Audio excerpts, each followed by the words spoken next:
Okay, so this short presentation is from my own personal perspective, as someone working with contemporary arts and its audiences, making contemporary art accessible in whatever form that takes.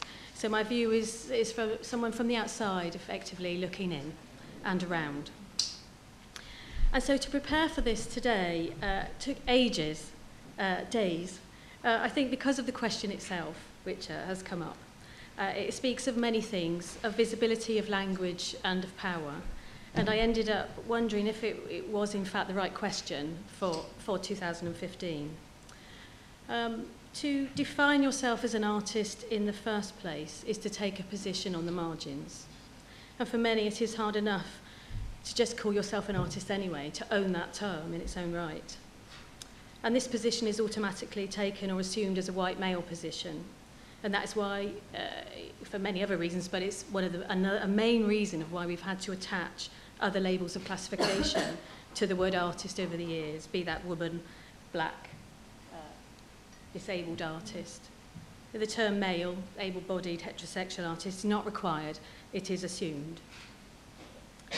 So given my struggle with the question, I asked 30 of my friends via email, friends and colleagues who work in the art world, what their knee-jerk response was to the question, why is it so difficult to define yourself as a disabled artist? And I've got some of their replies. Might it be because able-bodied people don't define themselves as able-bodied, so why label oneself as disabled? It flags up difference, not acceptance. From a producer. Increasingly, disabled artists do not want to or feel the need to define themselves as disabled in the same way. That in recent debates, black writers have made it clear they don't want the label black, just writer. Why should you have to wear your disability on your sleeve in this way? The only time when it's relevant is when seeking funding or showing work as part of a specific disability event or festival. So, it's not about disability, but more about bloody good art, so as a curator. And I had to get this talk ready in good time to get it all transcribed and stuff. So after the event, I had at least 10 replies which said basically the same thing. And then there's one more. I resist labelling myself any more than an artist. So not visual artist, painter, sculptor, etc., because it feels that it might be limiting and make me more mindful of people's preconceptions about what any of those roles are or what they might mean. And this is also the challenge and the difficulty and the freedom about what kind of artist you are, keeping that fluid and unfixed to work within a range of different media. There is in fact a collapsed field of art practice, where the boundaries are more fluid than they have ever been, a collapse of mediums, where ceramics and photography occupy spaces between painting, installation and performance, and you, the artist, get to call it what you wish. And over the last 10 years, there isn't a handy ism so we can understand what's going on in terms of what's happening in contemporary art, but we can see trends within the following. We can see a return to making. We can see a desire to collaborate. Lots of artists are working with different people, architects, writers, filmmakers, other artists. Personalised accounts of art, an investigation of identity and the self, and a turn towards the body, the sensual, and towards the experiential. So given that, does this signify more space for difference and for diversity? Now, I think also another important trend is that artists have more opportunities than ever to work in a range of different contexts, be that a museum, National Trust property, or any other kind of site. This is Aaron Williamson, an example of Aaron Williamson curating and performing at the Hunterian Museum, based at the Royal College of Surgeons in 2011. So he was commissioned by Shape and the Arts Catalyst to respond to the museum's permanent collection. So I think over one evening, the audience were invited to explore the displays, and the Hunterian being a medical history museum with fascinating specimens in its own right. Some very difficult medical specimens as well, it's very odd things. And the audience looked at these whilst encountering 4 simultaneous site-specific performances by Aaron, by Catherine Arianello, by Brian Catling, and Sinead O'Donnell. It was called The Labyrinth of Living Exhibits. Aaron frames himself as an artist who is informed by his disability, and that he enjoys being deaf. For him, it's about gaining deafness, not losing hearing, so about what you gain and not what you lose.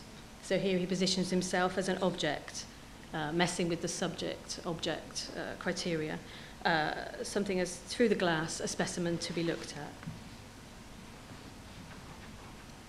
And this is Catherine Arianello responding to the situation by literally becoming a guinea pig. She was, in a classic Catherine way, she resists being defined by impairment, by a medical model. She never states what she actually is, doesn't name her disability, refusing to be pigeonholed. And it's that familiar scenario, isn't it, that we've heard, of wishing to be acknowledged for your work, for your practice, not for your disability. But at the same time, many artists need or want their identity to be acknowledged, i.e. the work exists because you are disabled.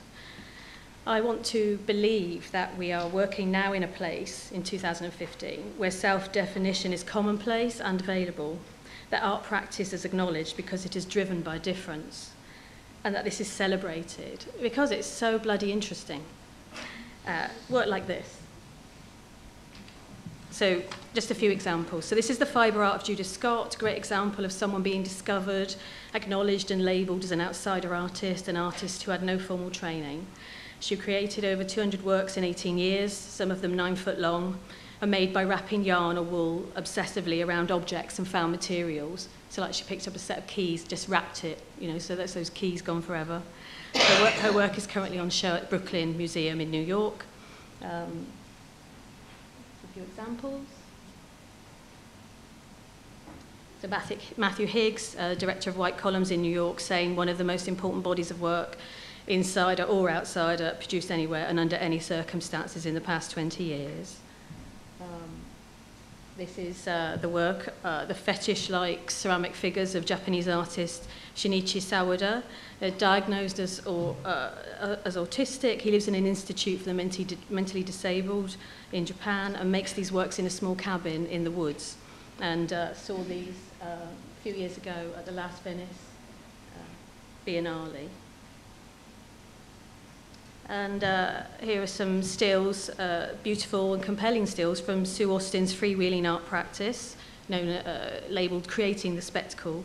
So her underwater wheelchair allows her body to be completely supported, has motors that give a wide range of movement, enabling her to perform acrobatic manoeuvres, which many people call an underwater ballet. Apparently 150 million people worldwide have seen this image. Okay, so I suppose to end, I see also a potential for change within the institution, with something like the museum, with curated projects like Aaron's and potentially like Matt's earlier. That different interpretive labels might be written with different displays. This is coming out of dialogue and interaction together to create this shared understanding between disciplines and through such compelling, diverse artistic activity. Okay, thank you. Thank you.